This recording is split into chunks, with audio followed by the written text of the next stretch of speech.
That's like, well, I mean, but this is why, I mean, listen, I remember my first documentary that I did with a film studio. I've yet to see any money from that. I literally no royalties. And Right. it was on MTV at one point. It was Right. on Netflix at one point, whatever. Which made me say, okay, I'm going to create my own content. I'll put it out on YouTube and I'll own it. So I'm not sitting here fighting over these roles, fighting over these projects. Right. I'm not going to make as much money in the beginning, but 15 years later, I've made more than any of my contemporaries from that era. There you go. So, you know what I'm saying? I knew that I wasn't built for that race. Right. What you're describing. Right. I know I just wasn't built for it. I don't have the tolerance for it. Right. Nothing. So I created my own platform. And now you're seeing that with comedians these days. Yeah. With the Country Waynes. Yeah. And Country people like Wayne's that. been around forever. And now, boom. Yeah. You know what I'm saying? Now these guys are creating their own content and now are getting the Netflix deals based on YouTube sketches. Right. And so forth. Okay. And I love that. And I personally love that. I agree. I think it's awesome. I think it's great. I tell young comedians today, you have something that we didn't have. Yeah. We built our careers in the beginning around a 4-minute performance that we know we had to show that was clean, contemporary, edgy, but didn't have any really edgy stuff. But, and that was for whether the Tonight Show called or Letterman called. We needed that. We had that. We needed that one person to see us perform and go, you need to be on HBO. You need to be on Showtime. And now you don't have to do that. Now you can build up an organic audience, like people like Desi Banks who are now touring, have built up their organic audience. And even when you look at, for example, Kevin Hart's trajectory, he was cold at one point. He started doing those chocolate dropper, YouTube videos, and they started to take off. And now he's doing stadiums and he's on top of the comedy world. But exactly. I remember when he was ice cold and doing YouTube videos. Right. And it worked.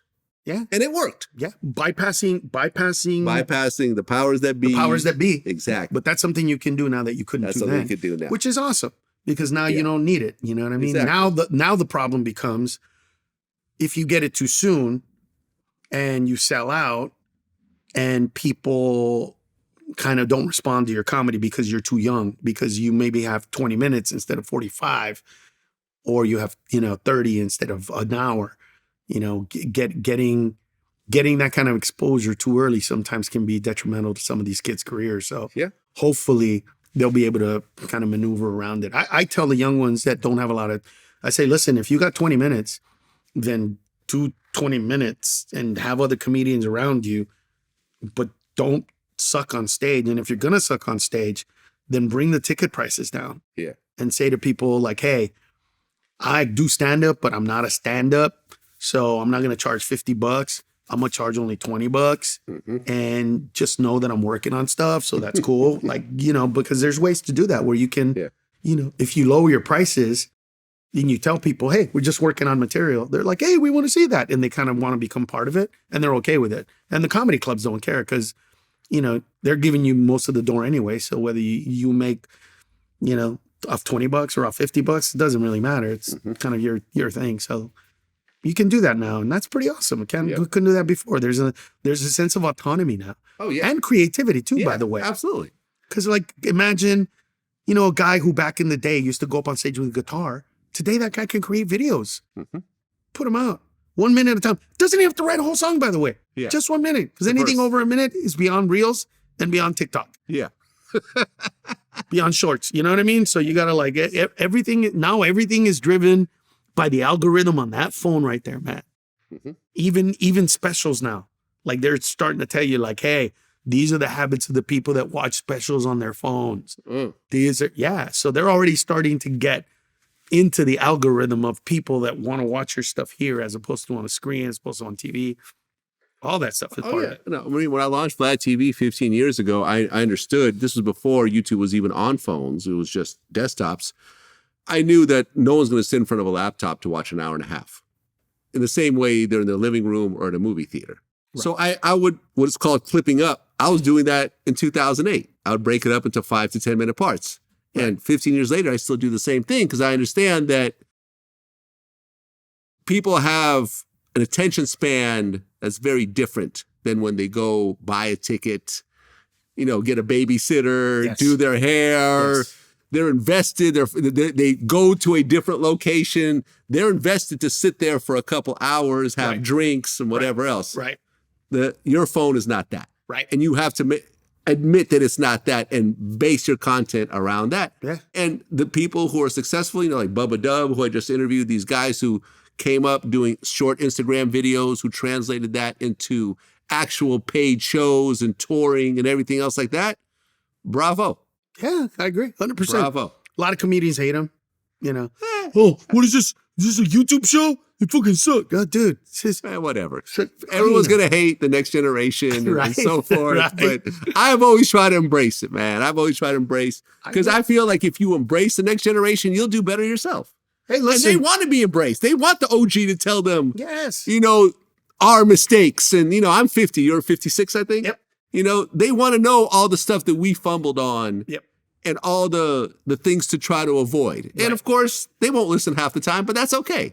That's okay. You still share it with them, and you learn from what they're doing, and everyone wins together. Yeah, it's kind of what I do with the young guys. It's good. Haven't found a great one yet, but still on the lookout. Yeah. Still on the lookout for the next Joe Coy, Bobby Lee. You know what I mean?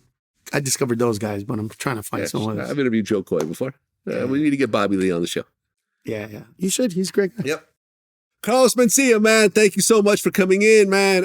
Congrats on a very long, illustrious career. I'm sorry about the bullshit you had to go through along the way, but it becomes part of your story. It becomes of who you are. It does. You wouldn't be who you are right now without those parts sprinkled in. We've all gone through our cancel period, and it sucked. I went through it, and I got through it. You know what I'm saying? But you learn and you become a stronger person in the process. And what's important is you figure out who your real friends are during that time, because you quickly see who turns on you. Mm-hmm. And you also see the people who say, listen, I know what's going on, but I'm still rocking with you. I don't care about whatever's happening out there. Right. I know who you are as a person. Right. And that really helped me to solidify a lot of my friendships and relationships. And I bet you went through the same thing. Same exact thing. Yep. Lost some friends that I was like, wow, you of all people. Yeah. Like, wow. Wow. And then, the opposite of like, wow, you've never asked about any of the stuff. Why would I? I know you. I know who you are. Yeah. I know that you're not that kind of person. You're not a taker of life. You're a giver of life. Exactly. So I was like, really? It's like, yeah. Why are we talking about this? So we're going to go to the Fogo de Chao or not? All you can eat, bitch. All you can eat, bitch. It's like, yeah, let's go, dude. Yeah, man. Yeah. No, I love where I came out. Look, what I had to get rid of in my life was my ghetto attitude of I'm coming to your house to take stuff out of your house. That attitude just didn't serve me well as a comedian. Yeah. And a lot of it wasn't overt. It was just in the way I projected myself. Mm-hmm. Like, I had some comedian go, man, I thought one day you were going to beat the shit out of me. I go, you do realize that I haven't thrown a punch at another human being ever in my life. Like, I've had fights, but not like that. Mm-hmm. Like, so what did I ever do to make you think I was going to fight with you? And then I went, you know what? Stop. It was just, I was young. I had an attitude. You probably thought something, I whatever it is. So that was what I wanted to get rid of. And I'm glad that I did, because the one thing I don't want is for this next phase of my career and then end up doing specials where I say, fuck everybody, fuck the world. You tried, you didn't do it. You could suck my dick. You know what I mean? That's what I'm avoiding. No, seriously. Yeah, because that's a bad message, man. I don't want that message for my kids.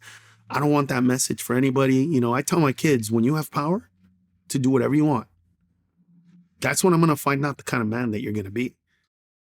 Yeah. And look, man, you came from East LA, growing up with a poor family, to now making money by telling jokes on stage. I mean, right? Come on. I mean, seriously, like you have a roof over your head. Your kids are growing up way better than you did.